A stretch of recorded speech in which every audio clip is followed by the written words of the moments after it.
97.5 WFHR and 105.5 WIRI, your Wisconsin Rapids home for locally grown radio. Here's your Daily News Roundup.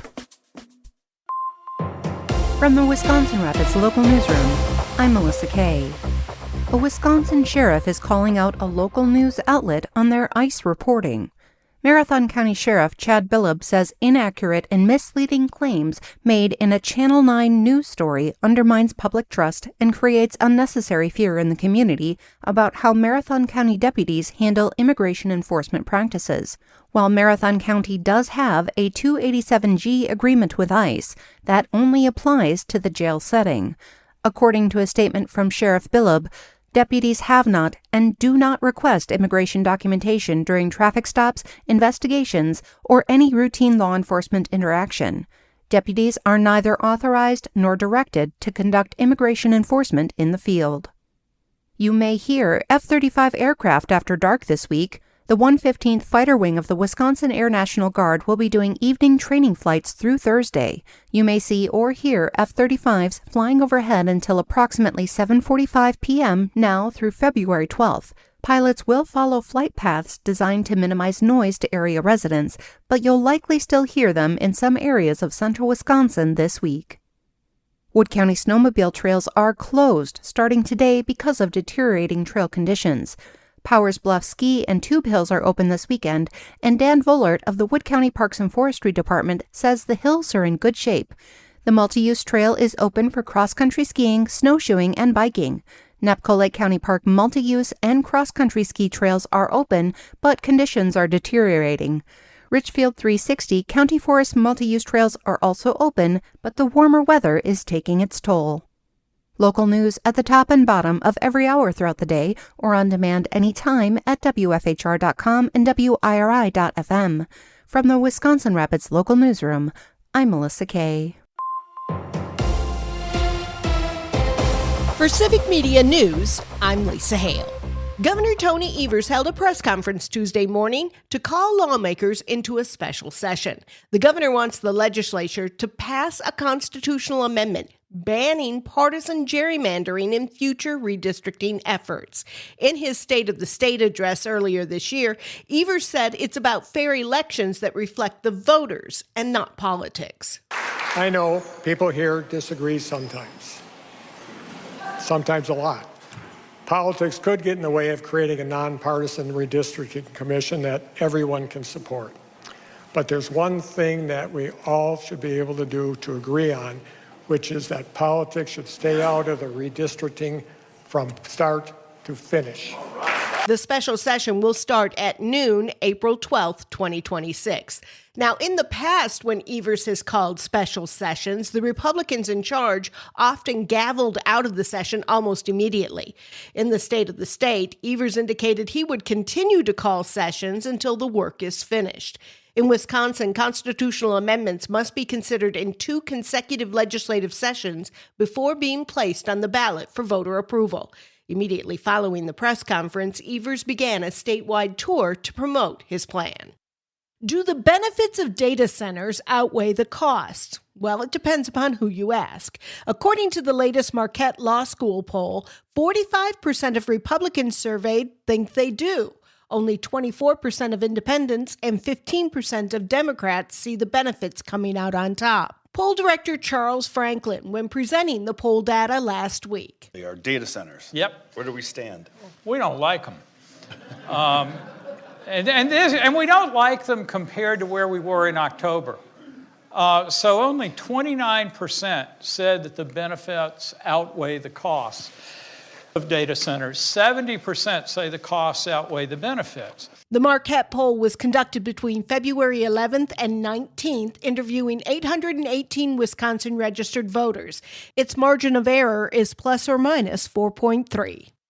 Don't get scammed by someone pretending to be from the DMV. Civic Media's Maddie Schaefer has more. This week is National Consumer Protection Week, and the Wisconsin Department of Transportation Division of Motor Vehicles is warning residents about a rise in scams. Over the past year, DMV officials say scammers posing as the agency have sent text messages urging people to click fraudulent links or pay fake fees. The Wisconsin Department of Transportation Division of Motor Vehicles says Wisconsin has no toll roads and will never send urgent demands for money by text. Officials encourage residents to learn how to spot scams and to sign up for the DMV's e-Notify program, which alerts customers to changes on their account, like a replacement license or address update. More than 1 million people have already enrolled. The agency has also added new identity verification tools to reduce fraud. Consumers can find tips and report scams at wisconsindmv.gov/scams. For Civic Media News, I'm Maddie Schaefer.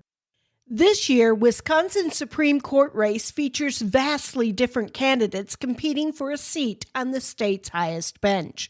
The Dairyland Patriot is reporting that conservative Maria Lazar and liberal Chris Taylor have raised considerably less money than the $98 million spent in last year's race between Susan Crawford and Brad Schimmel.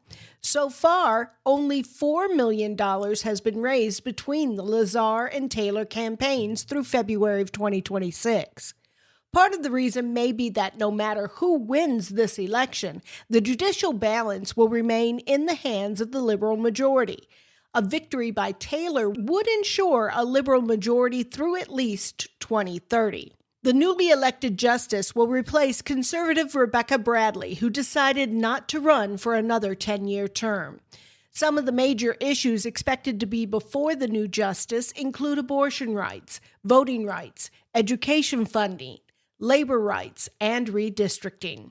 Read more on the Supreme Court candidates Maria Lazar and Chris Taylor and their stances on several issues at thedairylandpatriot.com. Wisconsin voters will get one chance to see the state Supreme Court candidates debate this year. Judges Maria Lazar and Chris Taylor both accepted an invite from WISN TV in Milwaukee for a debate on March 25th at Marquette Law School. Taylor's team said that this is the only debate that she will do. Lazar's team said she agreed to do several others that just didn't work out. The WISN debate will be streamed online and broadcast throughout the state. Online sports betting in Wisconsin is a step closer to being legal. The state assembly passed a bill last week that would allow online sports betting through Wisconsin's tribal casinos. However, Wisconsinites would not be able to use popular platforms such as DraftKings or FanDuel. The measure still needs to be approved by the Senate. It's unclear how many senators will support it. Now, Governor Tony Evers is expected to sign the bill if it reaches his desk. Civic Media News, I'm Lisa Hale. For news anytime, visit our website at civicmedia.us. Senior night for the Badgers. Hi, I'm Mike Clemens with sports. Men's college basketball. The Wisconsin Badgers close out their regular season at the Kohl Center tonight against the Maryland Terrapins, led by former Marquette head coach Buzz Williams. The Badgers' Greg Gard talked about the matchup at practice. I think Buzz has done a really good job. Like all of his teams, they play exceptionally hard. It's a group that has battled. They beat Iowa just a week or so ago. So we know if you play hard, it gives you a great chance to have success. UW Green Bay with a win at home over number 6 ranked Purdue Fort Wayne, 64-56. The Phoenix are headed to the Horizon League tournament for the first time in 6 years. Doug Gottlieb. Overall, really good team win. And we look like a good basketball team. So doesn't mean a ton in terms of the world of things, but if we can play like this defensively, we can beat anybody this league. NBA, the Bucks at Fiserv Forum tonight against the Atlanta Hawks. Milwaukee looking to snap a 3-game losing streak. With sports, I'm Mike Clemens. A little patchy fog, a little frosty this morning. Then the sun will come out today. It's going to be warmer too, with a high in the upper 40s to low 50s this afternoon. Tonight, mostly clear. We'll drop to around 30 for a low tomorrow. A little light rain or freezing drizzle in the morning, then cloudy with showers in the low to mid 40s. I'm meteorologist Sean Cable. That's your Wisconsin Rapids News Roundup from WIRI and WFHR, locally grown radio. Find more news anytime at WFHR.com and WIRI.FM. Subscribe to this podcast on Spotify, Apple, or wherever you find your podcasts.